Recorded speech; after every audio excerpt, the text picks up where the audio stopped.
నీడ కనిపించకపోవడం.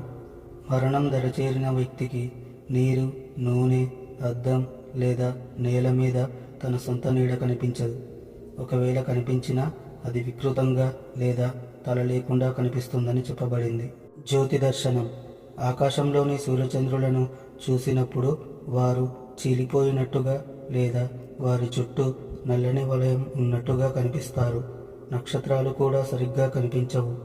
ముక్కు కొన కనిపించకపోవడం. సాధారణంగా మన కళ్ళతో మన ముక్కు కొనను చూడగలం, కానీ మరణం దగ్గర పడిన వారికి వారి ముక్కు కొన కనిపించదు. Welcome to my YouTube channel, it's show time.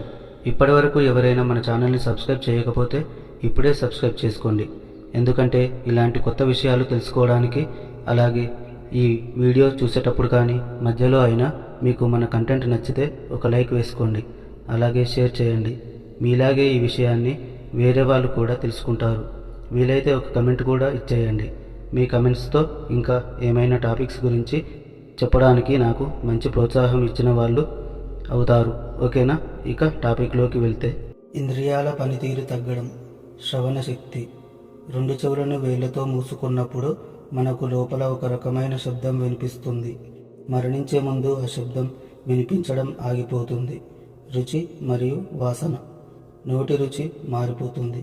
అలాగే పరిసరాల్లోని వాసనలను గుర్తించే శక్తిని క్రమంగా కోల్పోతారు. స్పర్శ.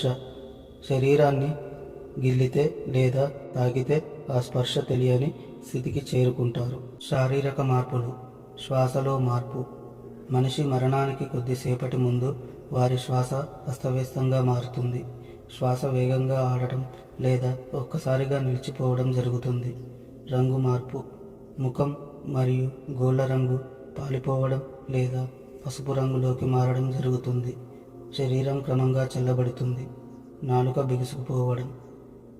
మాట్లాడాలని ప్రయత్నించిన మాట రాదు. నాలుక వాచినట్టుగా లేదా బిగుసుకుపోయినట్టుగా మారుతుంది. మానసిక మరియు ఆధ్యాత్మిక సంకేతాలు. పితృదేవతల దర్శనం. చనిపోయిన తమ పూర్వీకులు లేదా పితృదేవతలు తమను పిలుస్తున్నట్టుగా భ్రమ కలుగుతుంది. వారిని చూసి భయం లేదా ఆనందం వ్యక్తం చేస్తారు. యమదూతల రాక. మరణం అత్యంత సమీపంలో ఉన్నప్పుడు యమదూతలు కనిపిస్తారని, వారిని చూసి వ్యక్తి భయంతో కళ్ళు పెద్దవి చేసి చూస్తారని గరుడ పురాణం పేర్కొంటుంది. గత జ్ఞాపకాలు. జీవితంలో చేసిన మంచి చెడు పనులన్నీ ఒక చిత్రంలా కళ్ళ ముందు కదలాడుతాయి. గమనిక. గరుడ పురాణంలోని ఈ విషయాలు ప్రాచీన నమ్మకాలు మరియు ఆధ్యాత్మిక గ్రంథాలు ఆధారంగా చెప్పబడినవి. వీటిని కేవలం సమాచారం కోసం మాత్రమే పరిగణించాలి.